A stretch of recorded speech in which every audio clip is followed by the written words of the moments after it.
Hola a todos los visores de este video. A continuación hablaremos lo que compete con fibrilación y taquicardia ventricular. Será presentado por John Wan y Natalia Rengifo Aguirre. La fibrilación ventricular es un ritmo ventricular rápido, mayor de 300 latidos por minuto, irregular, que conlleva a la pérdida absoluta de la contracción cardíaca, impidiendo que el corazón bombee sangre a los órganos vitales, tales como el pulmón, cerebro y demás. Es cuestión de minutos que los órganos, comenzando por el cerebro, se vayan deteriorando por falta de sangre. Cuantos más minutos pase el corazón fibrilando, más difícil será que se recupere de la arritmia. En las causas, la causa más común de la fibrilación ventricular es un infarto de miocardio. Sin embargo, esta fibrilación puede ocurrir en cualquier momento en el que el miocardio no reciba suficiente oxígeno. También tenemos afecciones que pueden llevar a que se presente la fibrilación ventricular. Accidente por electrocución, una angina, cardiopatía que esté presente al nacer, congénita, en enfermedades del miocardio en las cuales el músculo cardíaco se vuelve débil y se estira o tiene un engrosamiento, en cirugías del corazón, en conmoción cardíaca. Esta casi siempre está en atletas que han tenido una lesión sobre la superficie del corazón. Cabe resaltar que la mayoría de las personas que sufren fibrilación ventricular no tiene antecedentes de cardiopatía. Sin embargo, tiene factores de riesgo para enfermedad cardiovascular, como por ejemplo el tabaquismo, hipertensión arterial y la diabetes. En los síntomas, cuando una persona presenta un episodio de fibrilación ventricular, puede súbitamente desmayarse o quedar inconsciente. Esta fibrilación ventricular causa la pérdida del conocimiento en 5 y 10 segundos, debido a que el cerebro y los músculos dejan de recibir sangre desde el corazón. Los siguientes síntomas pueden ocurrir en cuestión de minutos hasta una hora antes del desmayo y son los siguientes: dolor torácico, mareo, náuseas, latidos cardíacos rápidos, palpitaciones y puede presentar dificultad para respirar. ¿Cómo se diagnostica? Bueno, en la mayoría de los casos se diagnostica en situaciones de emergencia. Durante la exploración no se detecta ni pulso ni el latido cardíaco. Tampoco se detecta la presión arterial. El diagnóstico se confirma con un electrocardiograma. En un electrocardiograma se representa gráficamente la actividad de la corriente eléctrica que recorre el corazón en un latido cardíaco. La actividad de la corriente eléctrica se divide en diferentes partes y a cada una se le asigna una letra en el electrocardiograma. Cada latido comienza con un impulso originado en el nódulo sinusal. Este impulso activa las aurículas. La onda P representa la activación de las aurículas. Después, la corriente eléctrica se propaga hacia los ventrículos. El complejo QRS representa la activación de los ventrículos. Posteriormente, la corriente eléctrica se propaga a través de los ventrículos, pero en dirección opuesta. Esta actividad se denomina onda de repercusión y está representada por la onda T. En un ecocardiograma puede observarse diferentes tipos de anomalías. Estas anomalías son un infarto de miocardio previo, una arritmia, un aporte inadecuado de sangre y de oxígeno al corazón. Y también puede presentarse un engrosamiento excesivo de las paredes del músculo cardíaco. Ciertas anomalías detectadas en un electrocardiograma pueden también sugerir la presencia de aneurismas que se desarrollan en zonas frágiles de las paredes del corazón. Los aneurismas pueden ser consecuencia de un infarto de miocardio. Si el ritmo es demasiado rápido, lento o irregular, el electrocardiograma también indica en qué parte del corazón se inició dicho ritmo anómalo. Esta información es muy útil ya que nos ayuda a determinar cuál es la causa. La fibrilación ventricular se caracteriza en el electrocardiograma por ondulaciones irregulares en forma y morfología sin que puedan distinguirse complejos QRS ni ondas T. En el lado derecho se muestran los latidos muy rápidos e irregulares, sin patrón. Esto es lo que caracteriza la fibrilación ventricular. El tratamiento de urgencia. El único tratamiento eficaz para la fibrilación ventricular es la desfibrilación eléctrica. Si una persona pierde el conocimiento, se debe de seguir los protocolos de reanimación cardiopulmonar, que incluye desfibrilación. La desfibrilación se basa en la aplicación brusca y breve de una corriente eléctrica de alto voltaje para detener y revertir las arritmias cardíacas como taquicardia ventricular sostenida y fibrilación ventricular. Tratamiento para prevenir episodios futuros. Si la causa de la fibrilación ventricular es un cambio en la estructura del corazón, como cicatrices en el tejido por un ataque cardíaco, se recomienda tomar medicamentos o someterse a un procedimiento médico para reducir el riesgo de la fibrilación ventricular y paro cardíaco en un futuro. Las opciones de tratamiento para prevenir episodios a futuro son los siguientes. Medicamentos, que se usan diferentes medicamentos antiarrítmicos para el tratamiento de urgencia o a largo plazo de la fibrilación ventricular. Se usa frecuentemente betabloqueantes en las personas con riesgo de fibrilación ventricular o paro cardíaco repentino. Tenemos el cardiodesfibrilador implantable. Este se usa una vez que la enfermedad se haya estabilizado. Se recomienda ese dispositivo, que es una unidad que funciona a batería, que se implanta cerca de la clavícula izquierda, donde uno o más cables van desde el desfibrilador hasta el corazón a través de las venas. El desfibrilador implantable controla constantemente el ritmo cardíaco. Si se detecta un ritmo que es muy lento, envía una señal eléctrica que regula la velocidad del corazón de manera similar a un marcapasos. Si se detecta taquicardia ventricular o fibrilación ventricular, envía choques de baja o alta energía dependiendo de la necesidad para restablecer el ritmo normal del corazón. Este desfibrilador implantable es más eficaz que los medicamentos para prevenir un paro cardíaco inducido por una arritmia. La angioplastia coronaria y colocación de stents. Este procedimiento se realiza para el tratamiento de la enfermedad de las arterias coronarias. Donde las arterias coronarias están obstruidas, se abren para permitir que la sangre fluya libremente hacia el corazón. Si la causa de la fibrilación ventricular fue un ataque cardíaco, este procedimiento puede reducir el riesgo de episodios futuros. En este procedimiento se insertan un catéter que pasa por una arteria, puede ser en la pierna o en el brazo, para llegar a una arteria obstruida del corazón. Entonces, en la punta de este catéter está equipada con un balón especial que se infla brevemente para abrir una arteria coronaria obstruida.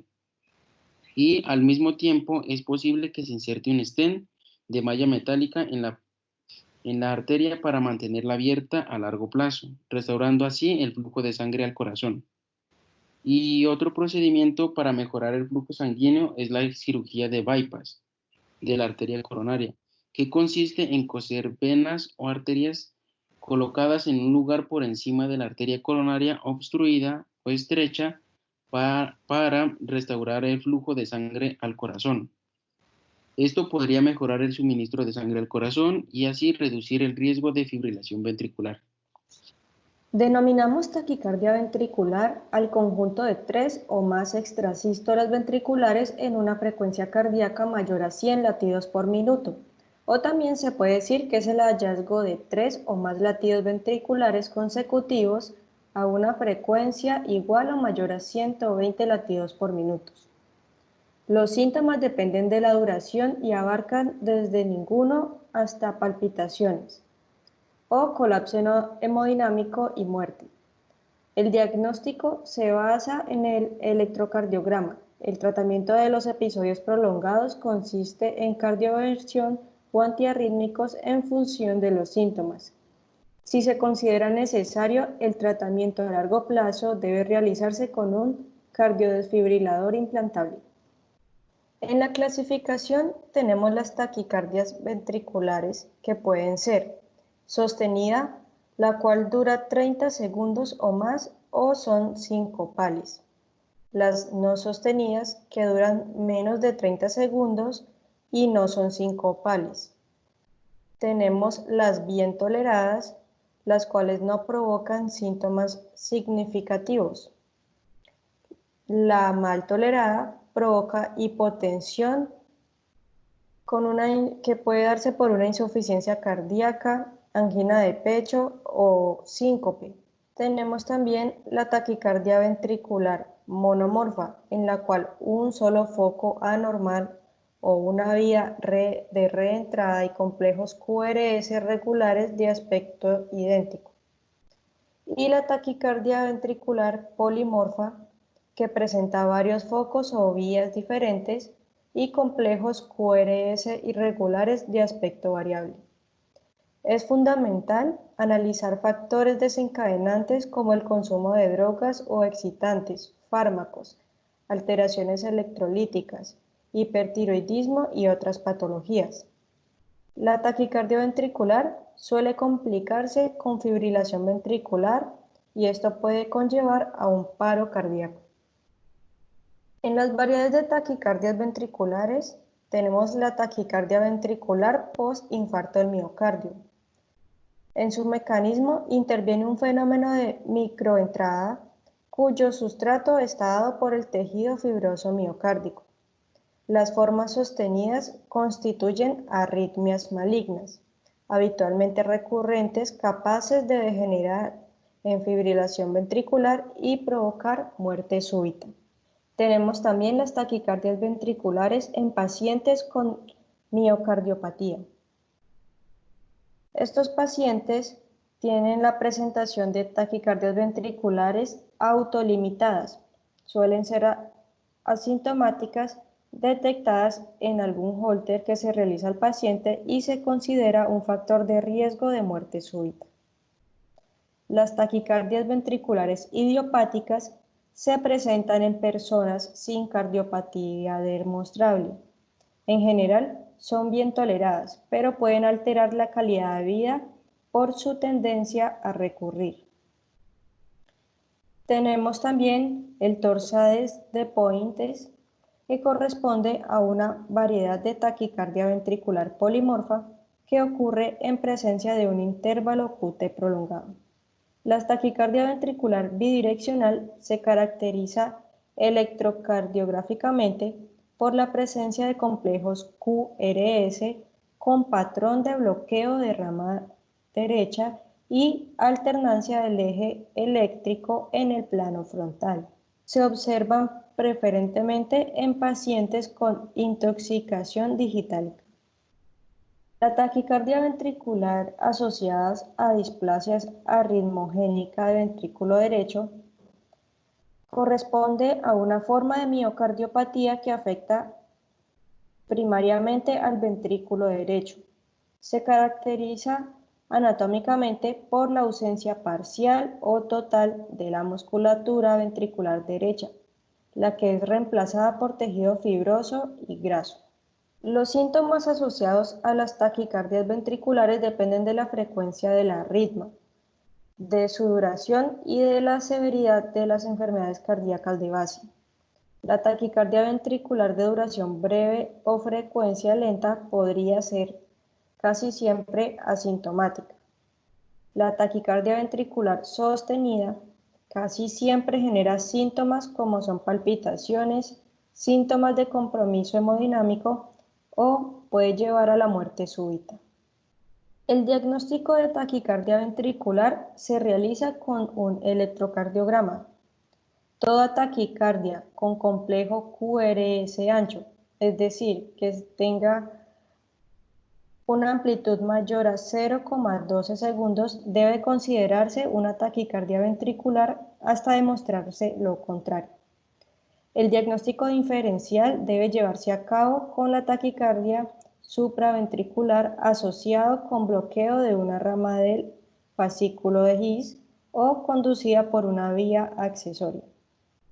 No obstante, dado que algunos pacientes toleran bastante bien la taquicardia ventricular, la conclusión de que una taquicardia con complejo QRS ancho que el paciente tolera bien debe ser de origen supraventricular puede ser un error. La administración de fármacos apropiados para la taquicardia supraventricular como verapamilo o diltiazem a aquellos con taquicardia ventricular podría generar un colapso hemodinámico y la muerte del paciente. El tratamiento de la taquicardia ventricular aguda depende de los síntomas y la duración de la taquicardia ventricular. Además, a veces indica cardioversión sincronizada con corriente directa o en ocasiones antiarrítmicos clase 1 o clase 3. El tratamiento de la taquicardia ventricular sostenida representa siempre una situación de urgencia, por una parte de la importancia de la alteración hemodinámica y por otra por el peligro que se transforme en fibrilación ventricular. Los pacientes con deterioro hemodinámico grave, como angina de pecho, insuficiencia cardíaca o gasto cardíaco, deben tratarse de inmediato con electroversión utilizando 200 a 400 joules. La taquicardia ventricular sostenida en urgencias, si no presenta un gran deterioro hemodinámico, el manejo farmacológico sería administrar lidocaína en una presentación comercial al 1 o 2% en ampollas de 500 mililitros o poner procainamida, una ampolla de 1 gramo en 10 mililitros y en el caso de que no funcione ninguna de estas dos, se administrará amiodarona. Ante el fracaso terapéutico o la continua recurrencia de la taquicardia ventricular, la amiodarona intravenosa debe utilizarse con mucho cuidado porque en el infarto agudo del miocardio, por su marcado efecto hipotensor, podría generar la muerte súbita del paciente. También se encuentra en estudio y en utilización el medicamento propafenona en una ampolla de 70 miligramos en 20 mililitros, que se propone sobre todo para el control de las taquicardias debidas a pacientes inducidos a dosis de 2 miligramos sobre kilogramo en 10 minutos por vía intravenosa. En el tratamiento a largo plazo, el problema principal radica en la decisión de cuál ha de ser el tratamiento a largo plazo en estos pacientes y cuál es el procedimiento para seleccionar el mismo. En casos de una taquicardia ventricular idiopática, puede considerarse incluso prescindir de cualquier tratamiento si ésta presenta buena tolerancia hemodinámica y su presentación es poco frecuente, alrededor de menos de un episodio anual. De lo contrario, se puede ensayar el tratamiento con amiodarona o propafenona. Las taquicardias ventriculares idiopáticas son generalmente fáciles de tratar, aunque existen casos complejos. El objetivo primario de este tratamiento es prevenir la muerte súbita más que solo suprimir la arritmia.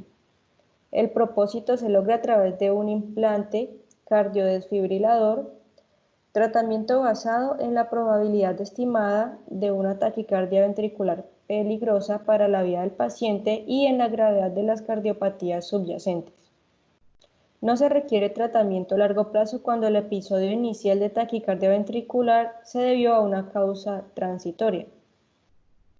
Por ejemplo, durante las primeras 48 horas posteriores a un infarto de miocardio, o que haya sido reversible como los trastornos del equilibrio ácido-base o electrolitos, o efectos de fármacos antiarritmogénicos. La ausencia de una causa transitoria o reversible, los pacientes con episodios de taquicardia ventricular sostenida requieren en forma típica un cardiodesfibrilador implantable. La mayoría de los pacientes con taquicardia ventricular sostenida y cardiopatía estructural significativa también deben recibir un beta bloqueante.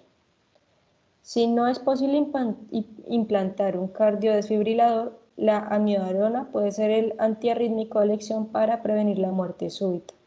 Dado que la taquicardia ventricular no sostenida constituye un marcador de riesgo elevado de muerte súbita en pacientes con cardiopatías estructurales, estos individuos requieren estudios adicionales y en ellos está indicado el implante de cardiodesfibrilador implantable. Cuando la presentación de las taquicardias ventriculares es importante, en general en pacientes con cardiodesfibrilador implantable y episodios frecuentes de taquicardia ventricular, debe integrarse la administración de antiarrítmicos o ablación transcatéter, o en una forma quirúrgica para destruir el sustrato arritmogénico.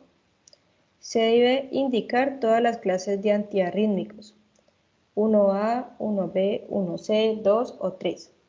Como los betas bloqueantes son seguros, se considera de primera elección, salvo que estén contraindicados. Si se requiere otro fármaco, suele administrarse sotalol y luego amiodarona. La ablación transcatéter se emplea sobre todo en individuos con taquicardia ventricular asociada con síndromes definidos.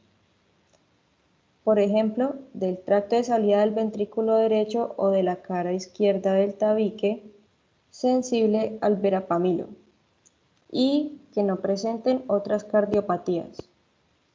En los tratamientos no farmacológicos, en las taquicardias ventriculares, pues como se dijo anteriormente, puede haber dos maneras. Una, que es la ablación con el catéter, como vemos en la imagen, se va a realizar el diagnóstico con catéter y con una cánula se va a realizar la ablación para impedir los otros caminos del paso de la corriente eléctrica del corazón.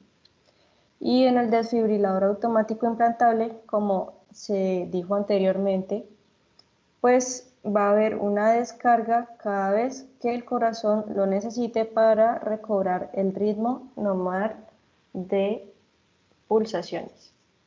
Gracias por ver el video.